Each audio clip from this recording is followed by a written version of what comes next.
I got so much motherfucking design on right now. Break it down, bring it back, make it clap. I got 3 old thoughts, new block, where that thing. Bitches on my line, and you know they come straight. Hold up, what it not, 45, scope it cash like whoa. High fucking with these hoes up. Assalamualaikum warahmatullahi wabarakatuh. Perkenalkan, nama saya Dia Rusitaini dengan NIM 2005040001. Saya merupakan mahasiswi program studi ilmu hukum Fakultas Ilmu Sosial dan Ilmu Politik Universitas Maritim Raja Ali Haji. Di sini saya sedikit akan menjelaskan mengenai hipotek kapal, yang mana ini merupakan pemenuhan tugas dari mata kuliah hukum dagang yang diampu oleh Ibu Marnia Rani. Sebelum berlakunya Undang-Undang Nomor 4 Tahun 1996 tentang hak tanggungan atas tanah beserta benda-benda yang berkaitan dengan tanah, maka seluruh ketentuan mengenai pembebanan jaminan atas benda-benda yang tidak bergerak seperti halnya tanah dan kapal yang beratnya lebih dari 20 meter persegi menggunakan lembaga jaminan berupa hipotek yang diatur dalam buku 3 Kitab Undang-Undang Hukum Perdata Indonesia. Oleh karena itu, orang lebih mengenal hipotek dibandingkan hak tanggungan. Namun, sejak lahirnya UHT tersebut, maka hipotek hanya digunakan untuk kapal yang beratnya di atas 20 meter persegi.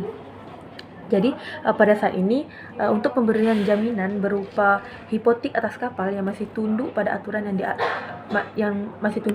yang diatur dalam pasal 314 ayat 3 Kitab Undang-Undang Hukum Dagang dan Konvensi Internasional tentang Piutang Maritim dan Mortgages 1993 yang ditetapkan dalam Peraturan Presiden RI Nomor 44 Tahun 2005 tentang pengesahan International Convention in Maritime Liens and Mortgages pada 1993, khususnya pengaturan tentang perubahan pemilik dan pendaftaran, penyerahan dan subrogasi, pemberitahuan penjualan paksa, dan perubahan bendera sementara.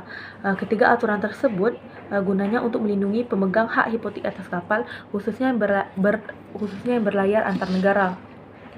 Jadi syarat agar suatu kapal itu dapat dibebani dengan hipotek yaitu dengan adanya hak kebendaan yang terdapat dalam pasal 1168 sampai 1170 dan pasal 1175 KUH Perdata.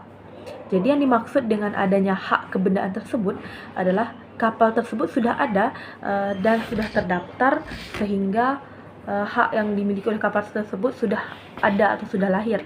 Contohnya itu seperti pada kasus Arif yang mana kasus Arif tersebut di atas kapal-kapal yang masih dalam proses pembangunannya dan belum memiliki grose atau akta pendaftaran kapalnya belum dapat dibebani dengan hipotek sesuai dengan pasal 1175 KUH Perdata. Yang kedua itu objeknya adalah kapal yang beratnya di atas 20 meter persegi. Jadi untuk kapal yang beratnya di bawah 20 meter persegi itu karena bukan merupakan objek hipotek, itu berdasarkan pasal 1167 KUH Perdata. Sehingga jika memang ingin mendaftarkan kapal yang beratnya di bawah 20 meter persegi tersebut, menurut pendapat saya sebaiknya menggunakan lembaga jaminan lain seperti jaminan fidusia yang memang dikhususkan untuk mendaftarkan benda-benda yang tidak bergerak.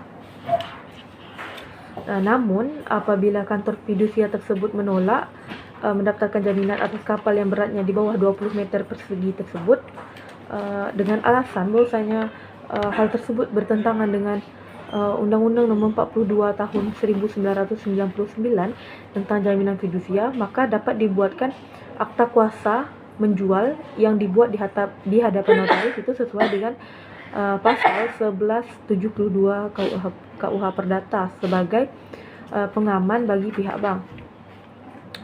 Akta kuasa menjual tersebut juga seharusnya mencantumkan suatu ketentuan bahwa berlakunya akta tersebut apabila debitur sudah melakukan one prestasi atau macet. Yang ketiga itu kapal tersebut harus yang dibukukan atau didaftarkan di Indonesia.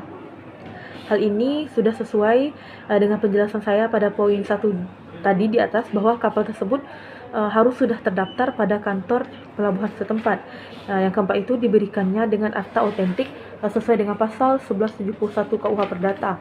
Sebagaimana halnya dengan pemberian jaminan lainnya seperti hak tanggungan, gadai, dan fidusia, maka pemberian jaminan berupa hipotek atas kapal tersebut harus dibuat secara akta otentik di hadapan penjabat umum yang berwenang. Namun demikian, bedanya adalah yang berwenang untuk membuat akta hipotek kapal bukanlah notaris, melainkan penjabat pendaftar dan pencatat balik nama kapal yang berada pada kantor pendaftaran dan pencatatan balik nama kapal di mana kapal tersebut terdaftar. Jadi, apa peran dari notaris dalam pembebanan hipotek kapal tersebut? Notaris dalam hal ini tuh berwenang untuk membuat akta surat kuasa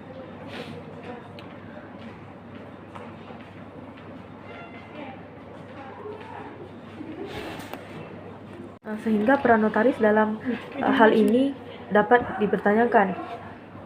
Jadi, notaris dalam hal ini itu berwenang untuk membuat surat kuasa memasang hipotek atau SKMH yang SKMH kapal, di mana surat SKMH kapal ini yang akan digunakan sebagai dasar untuk pembuatan akta hipotek kapal di hadapan penjabat pendaftaran dan pencatatan balik nama kapal pada kantor pelabuhan setempat. Jadi, apakah para pihak dapat langsung hadir di hadapan penjabat pendaftaran dan pencatatan balik nama kapal tersebut tanpa melalui notaris? Sebenarnya secara teori seharusnya bisa saja, namun sebagaimana para pihak langsung membuat akta APHT atas tanah jika dilihat dari subbab tentang hak tanggungan di hadapan camat setempat. Namun pada praktiknya hal tersebut hampir tidak pernah dilakukan. Jadi ada satu hal lagi yang menarik dari pembebanan hipotek ini, ialah bahwa pemberian hipotek tersebut tidak boleh dibuat berdasarkan suatu perjanjian pembebanan yang dibuat di luar negeri.